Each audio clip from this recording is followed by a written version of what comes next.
Hi, I'm a Tibetan kid addressing the democratic world. I am a citizen of Tibet, the 10th largest country in the world, currently under the occupation of the People's Republic of China. For several generations, Buddhist monks and sages graced my homeland. However, in 1951, my country was illegally annexed by the militia of a dictator named Mao Zedong. You, the democratic world, did not stop it, for you were busy fighting a bigger war in Korea. China has snatched everything from my homeland. It went after our spiritual leader, the Dalai Lama, who had to migrate to India. Today, the Tibetan government in exile operates from Dharamshala, a Himalayan town in India. Meanwhile, China kept torturing and killing Tibetan monks for many years to come. Many others preferred self-immolation rather than choosing to live under Chinese occupation. And now, China is also stealing our livelihood. Hi and welcome. This is TFI Global, the foreign affairs and geopolitical analysis arm of the TFI Media Group. I'm your host Siddharth, and in this video, I will explain how China is sleepwalking into a Tibetan snare. Let's begin. Tibet is a living example of how brutal Chinese communism can get. Tibet is an ancient Buddhist civilization and would have been the 10th largest country in the world had it not been occupied illegally by China in 1951 by the Chinese People's Liberation Army, or popularly known as PLA. While the world was busy handling the Korean War, Chinese soldiers sneaked into Tibet and annexed the country illegally.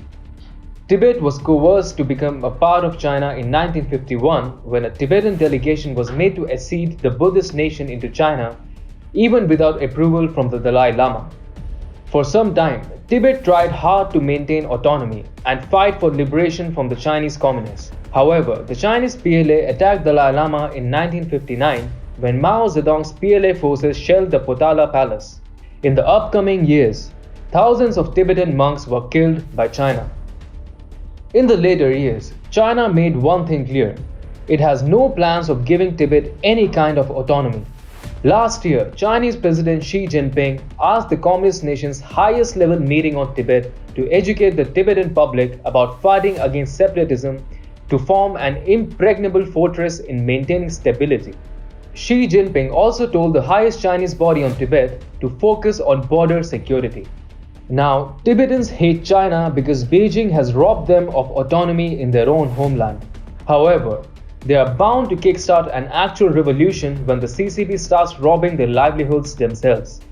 Many Tibetan nomads continue to follow the same kind of living as their ancestors for the past few centuries.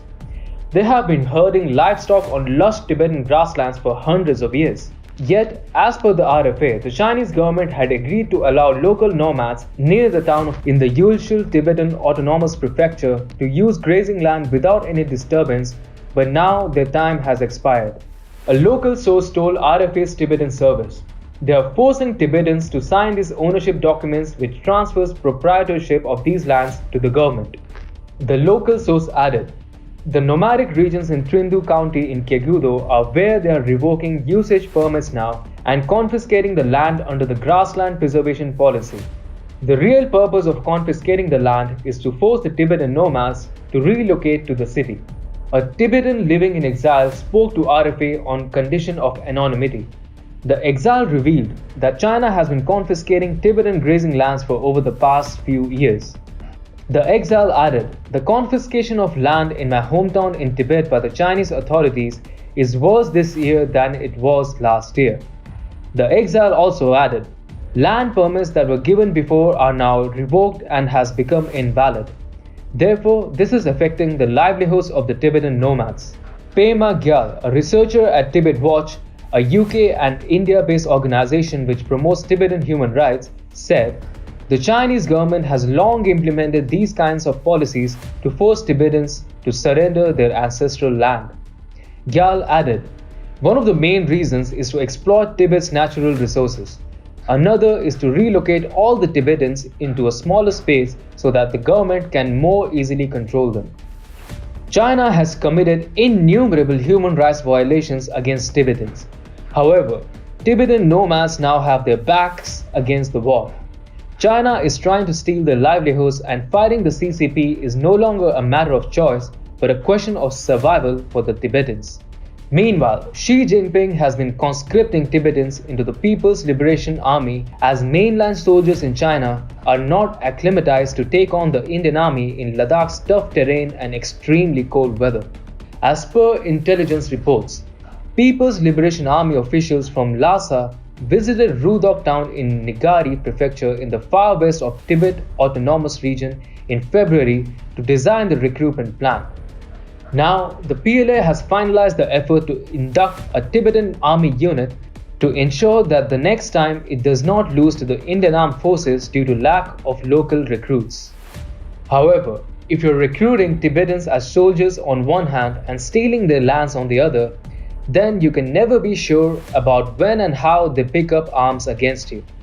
China is sleepwalking into a Tibetan snare which can set Beijing up for a major embarrassment.